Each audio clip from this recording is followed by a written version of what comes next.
What's going on, y'all? Back with another video.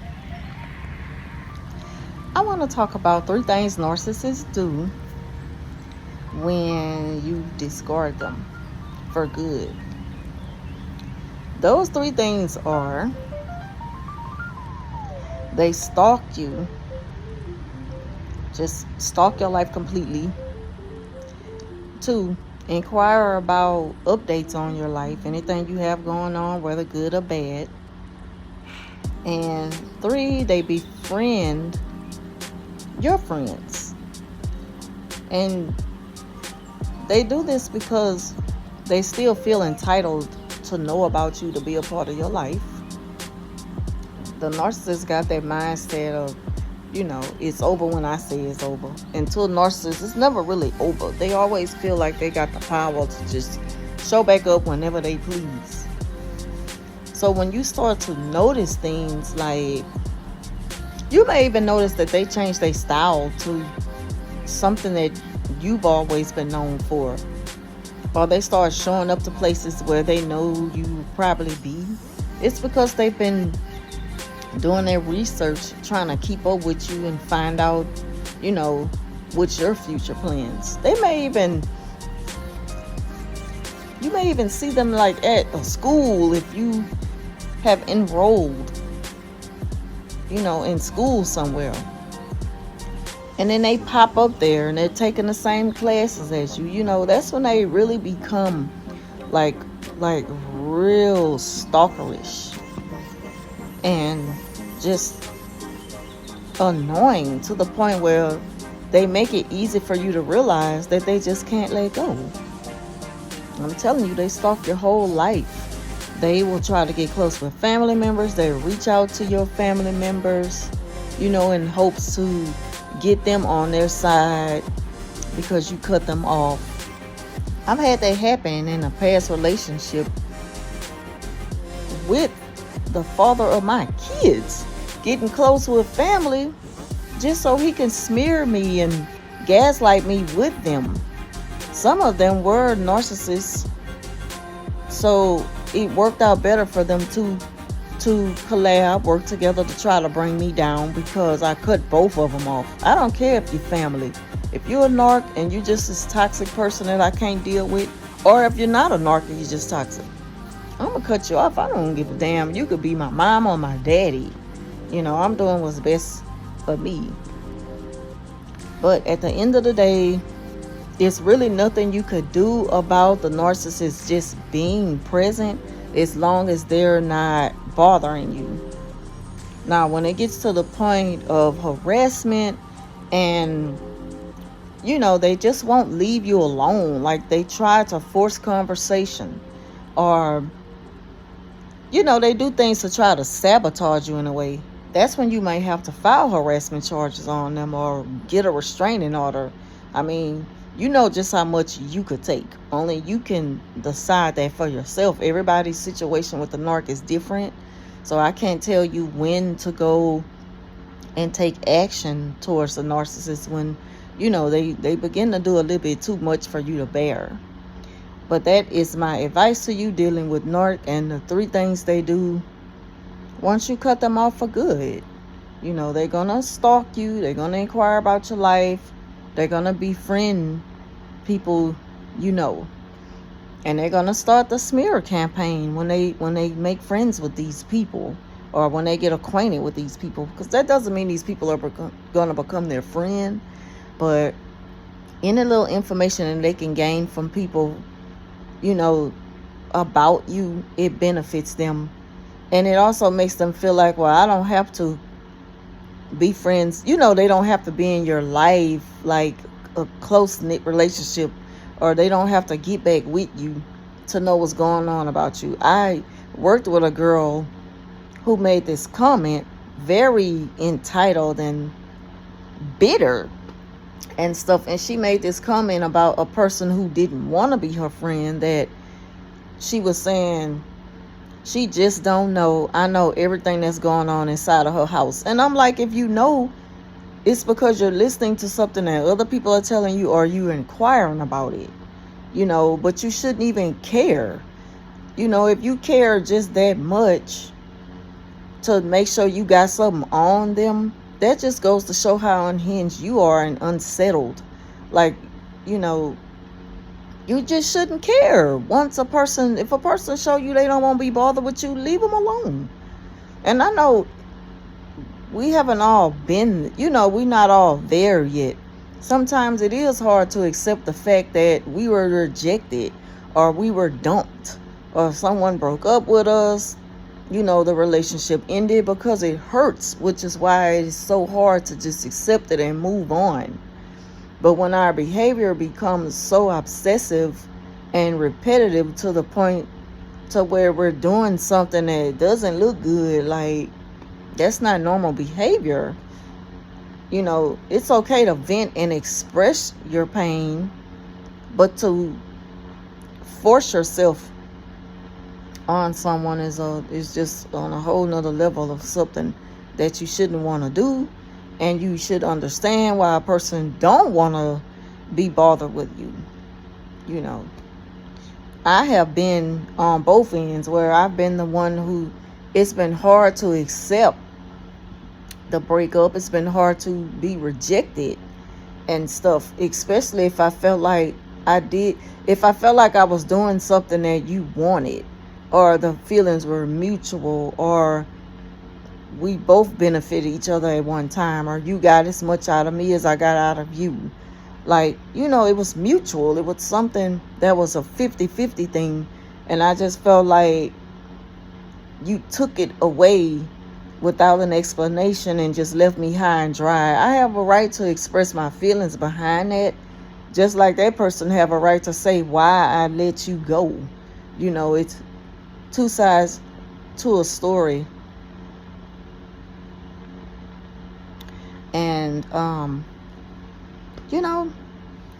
but I'm not just gonna sit here and act like I was always just a squeaky clean person in a relationship, because maybe I was too codependent. Maybe I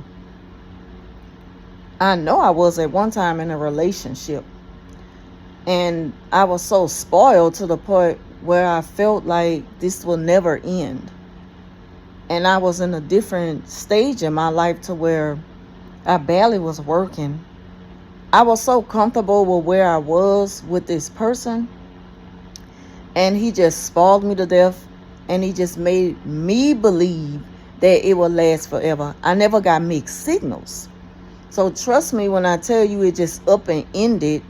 I didn't get the warning signs. There weren't any red flags. I was so deep in the moment all the time, and deep in love with the person, to where I could never see that coming to an end, And so it was hard to accept it, but I didn't feel like when it ended that I was entitled to him.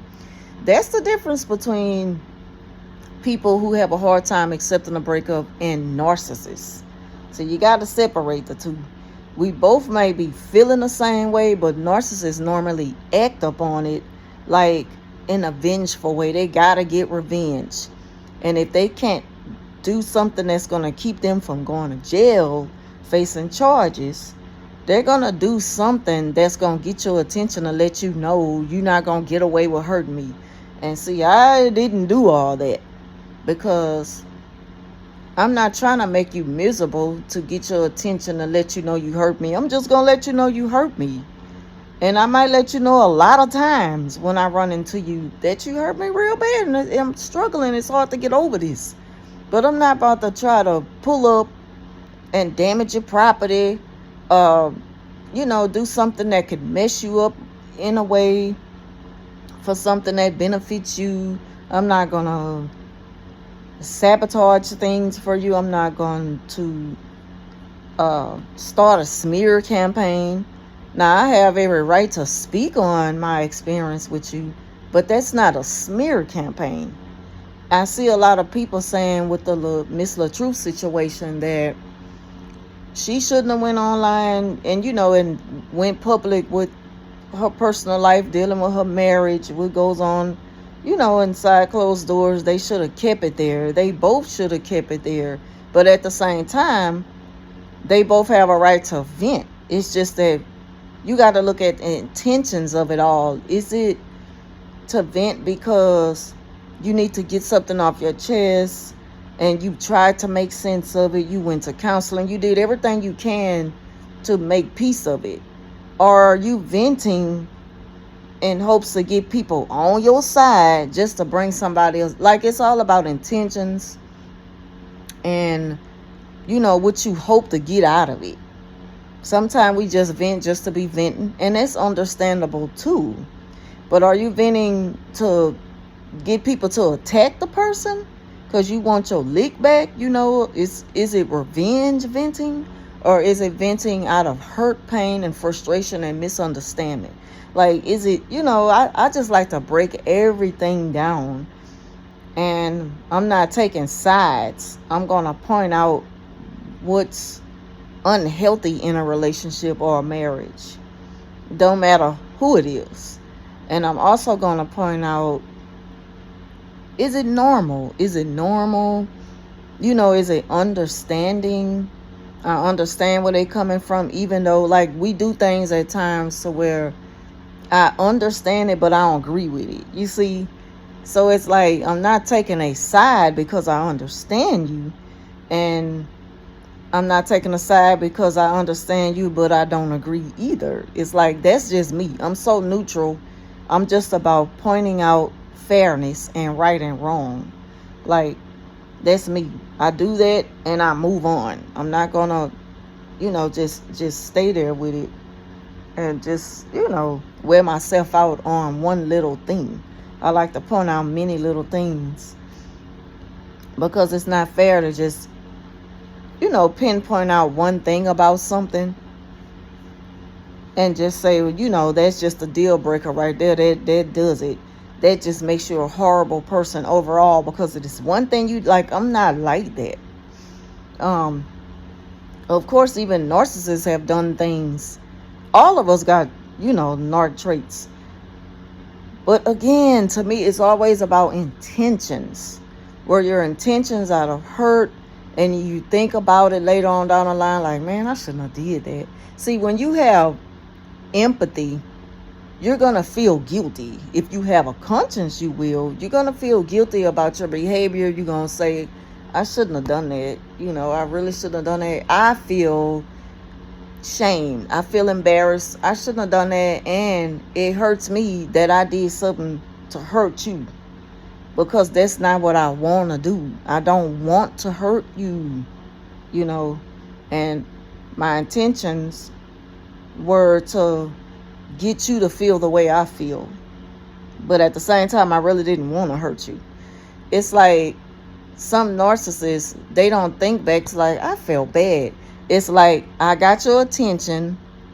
Now that I got your attention, are you going to act right? That's how they are. And some people, when you're remorseful after you've done something that you don't feel proud of, you're going to apologize. See, me, I know how to,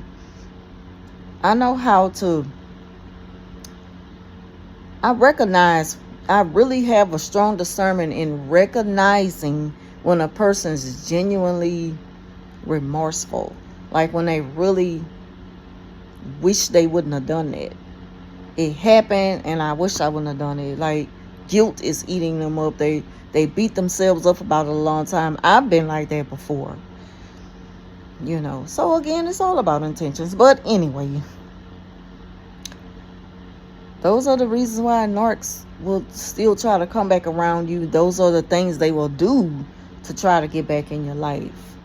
So don't think that it's just coincidental that they, a coincidence that they're popping up or they're talking to people that or they, you pull up to the family house and their car is there. Like, what? Don't think that. Today I missed work because I had to take care of something in my house. And I talked to the lady who went in for me today.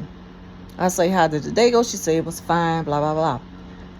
The stalker custodian, she said she was here, she helped me so good. See, she did that so it could get back to me. It's like, why are you trying to get close to? No one asked you to help. You just take this upon yourself to be available because it'll benefit you as being looked at as a good person. But you're not. Yesterday, since she's noticed that I done fell back from her and I don't mess with her no more and stuff, and she sees the boundaries that she hates so much, now she's beginning to give me this evil eye. But the moment that I'm not around, she's trying to talk to anybody that comes in my immediate circle. And I already know what it's about.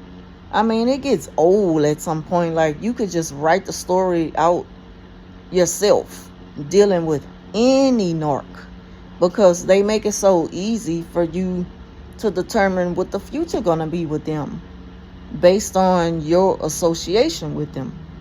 Once you set boundaries, cut them off, or limit conversation, they all act the same way. I mean, it never fails. Nothing new. Different person, but nothing new. So anyway, that ends this video. Thank y'all for watching, and I will talk to you soon.